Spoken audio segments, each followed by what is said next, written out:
বন্ধুরা, আমরা গত পর্বে আলোচনা করেছি বিসিএস রিটেন পরীক্ষায় আন্তর্জাতিকের সিলেবাস অর্থাৎ মানবন্টন নিয়ে কথা বলেছি। এই পর্বে আমরা কথা বলবো কনসেপচুয়াল ইস্যুস নিয়ে।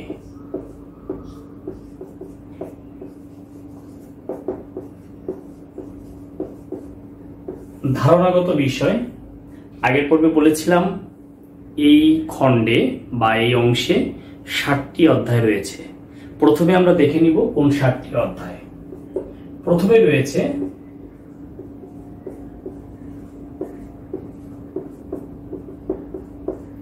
ইন্ট্রোডাকশন টু ইন্টারন্যাশনাল অ্যাফেয়ার্স, সংক্ষেপে লিখলাম ইন্ট্রোডাকশন টু ইন্টারন্যাশনাল অ্যাফেয়ার্স।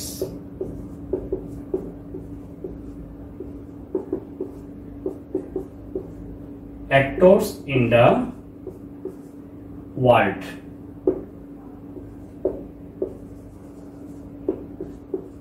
অর্থাৎ রাষ্ট্রকর্মক, অ্যাক্টরস ইন দ্য ওয়ার্ল্ড। এরপর major ideas and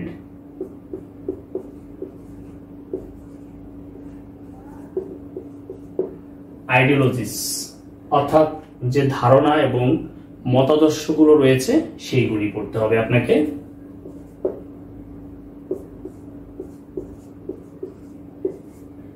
power and security, খুবই গুরুত্বপূর্ণ একটা অধ্যায়।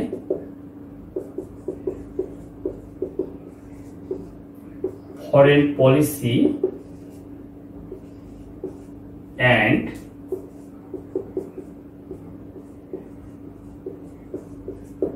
ডিপ্লোমেসি,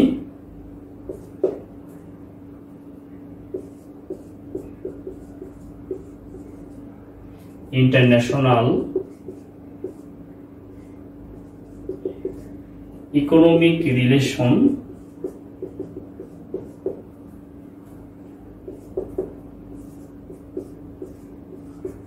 গ্লোবাল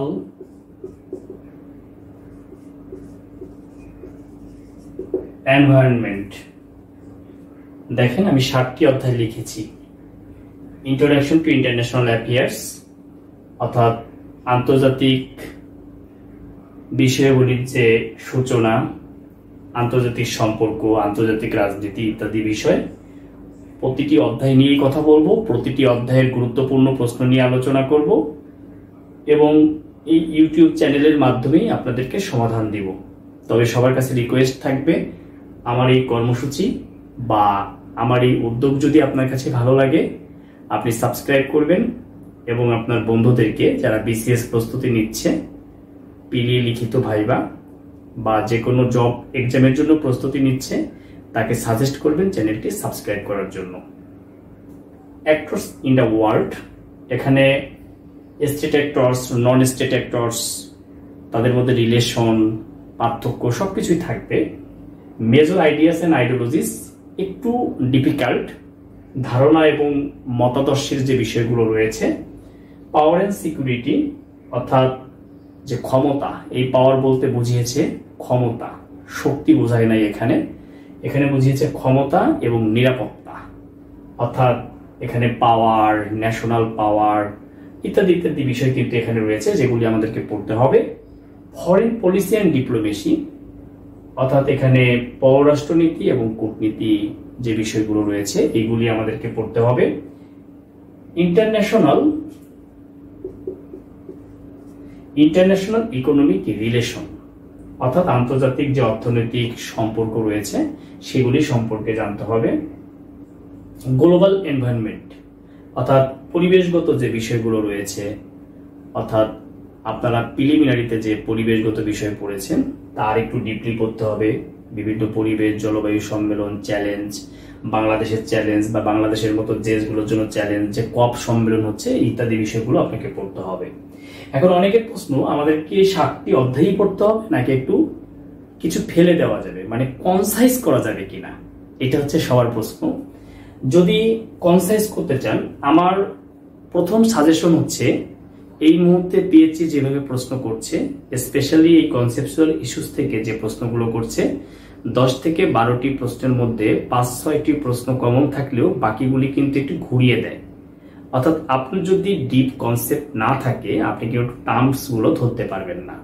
সেই ক্ষেত্রে ওভারঅল অর্থাৎ এই 60টি অধ্যায়েরই আপনার বেসিক কনসেপ্ট থাকা উচিত।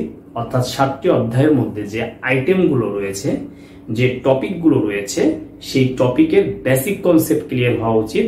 তাহলে পরীক্ষায় যেভাবেই ঘুরিয়ে ফিরিয়ে দেখ না কেন আপনি কিন্তু পারবেন। এটা হচ্ছে আমার প্রথম সাজেশন।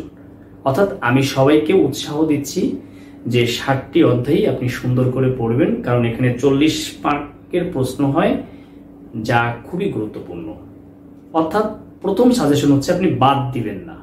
এরপরেও যদি আপনি মনে করেন আপনার বাদ দেওয়া দরকার বা বাদ দিলে ভালো হয়, সেই ক্ষেত্রে আপনি মেজর আইডিয়াস অ্যান্ড আইডিওলজিস এই অধ্যায়টা স্কিপ করতে পারেন। তবে মনে রাখবেন এখান থেকে কিন্তু একটা প্রশ্ন প্রায়ই আসে। এরপর যদি আপনি বাদ দিতে চান গ্লোবাল এনভায়রনমেন্ট, এটা বাদ দিতে পারেন। তবে এখান থেকেও কিন্তু বিভিন্ন সময় যেমন জলবায়ু শরণার্থী, এই প্রশ্নটা কিন্তু বারবারই পরীক্ষায় আসে। তো এই ধরনের প্রশ্ন আসে, অতএব বাদ না দেওয়াটাই ভালো। প্রায়োরিটি লিস্টে যদি আমি বলি তাহলে যে অধ্যায়গুলোকে বেশি গুরুত্ব দেওয়া উচিত তার মধ্যে সবচেয়ে গুরুত্বপূর্ণ হচ্ছে 4 power and security, foreign policy and diplomacy, international economic relation. এই 3টা অধ্যায় most important. I hope that এই 3টা অধ্যায় থেকেই আপনি 6 থেকে 7টা প্রশ্ন পেয়ে যাবেন। বাকি প্রশ্ন হবে অ্যাক্টরস ইন দ্য ওয়ার্ল্ড। অর্থাৎ আমি যদি এই 3টা অধ্যায়কে 3 স্টার দেই, 3 স্টার, তাহলে অ্যাক্টরস ইন দ্য ওয়ার্ল্ড এটা 2 স্টার। আর ইন্ট্রোডাকশন টু ইন্টারন্যাশনাল অ্যাফেয়ার্স এখান থেকে কমপক্ষে একটা প্রশ্ন হবে, এটাও 2 স্টার। অর্থাৎ এখান থেকে যদি একটা প্রশ্ন হয়, এখান থেকে যদি একটা প্রশ্ন হয়, আর এই 3টা অধ্যায় থেকে 6 থেকে 7টা প্রশ্ন যদি হয়, তাহলে আপনি পেয়ে যাচ্ছেন 9টা প্রশ্ন। এখন প্রশ্ন যদি 10টা আসে তাহলে আপনি এখান থেকে বা এখান থেকে আরেকটা পেতে পারেন, ইভেন এখান থেকেই চলে আসতে পারে। আর প্রশ্ন যদি 12টা হয় সেই ক্ষেত্রে কিন্তু আপনি এখান থেকে একাধিক কিংবা এখান থেকে একাধিক প্রশ্ন পাবেন, কিংবা এখানে বাড়তে পারে, এখানে 2টি হতে পারে, এখানে 2টি হতে পারে, বা 1, 2 যে কোনোটা হতে পারে। অর্থাৎ যে কথাটা আপনাকে বোঝানোর চেষ্টা করেছি যে এই 7টি অধ্যায় যে কোনো জায়গা থেকে প্রশ্ন হতে পারে। 7টি অধ্যায়ে কতগুলো টিকা আকারে প্রশ্ন পড়বেন বা কতটুকু পড়বেন তার চেয়ে বড় বিষয় হচ্ছে এই 7টি অধ্যায়ের মধ্যে অনেকগুলো টপিক রয়েছে, খুবই গুরুত্বপূর্ণ ছোট ছোট পয়েন্টে যে টপিকগুলো রয়েছে সেই টপিকগুলোর কনসেপ্ট ক্লিয়ার হতে হবে আপনাকে। ধরেন বলা হলো উদারতাবাদ কি, তাহলে এই উদারতাবাদ বা এই ধরনের যে ইজমগুলো আছে এই সম্পর্কে একদম বেসিক কনসেপ্ট ক্লিয়ার থাকতে হবে। যদি বেসিক কনসেপ্ট ক্লিয়ার থাকে তাহলে এই জায়গাটা আপনি ভালো করতে পারবেন। তাহলে অবশ্যই কনসেপচুয়াল ইস্যুসে আপনার সময় দেওয়া উচিত এখন থেকেই, বুঝে পড়া উচিত এখন থেকেই। এটি প্রি পাস করার পরে নয়, বরং আপনি শুরু থেকেই এই বিষয়ে যদি অ্যালার্ট থাকেন দেখবেন এইখানের প্রস্তুতি কিন্তু আপনার খুব চমৎকার হবে। বন্ধুরা 40 মার্কসের সিলেবাস নিয়ে কিন্তু আলোচনা করেছি। পরবর্তী পর্বে অবশ্যই থাকবে বাকি 60 মার্ক, অর্থাৎ এমপিরিক্যাল ইস্যুস এবং প্রবলেম সলভিং নিয়ে কথা বলবো।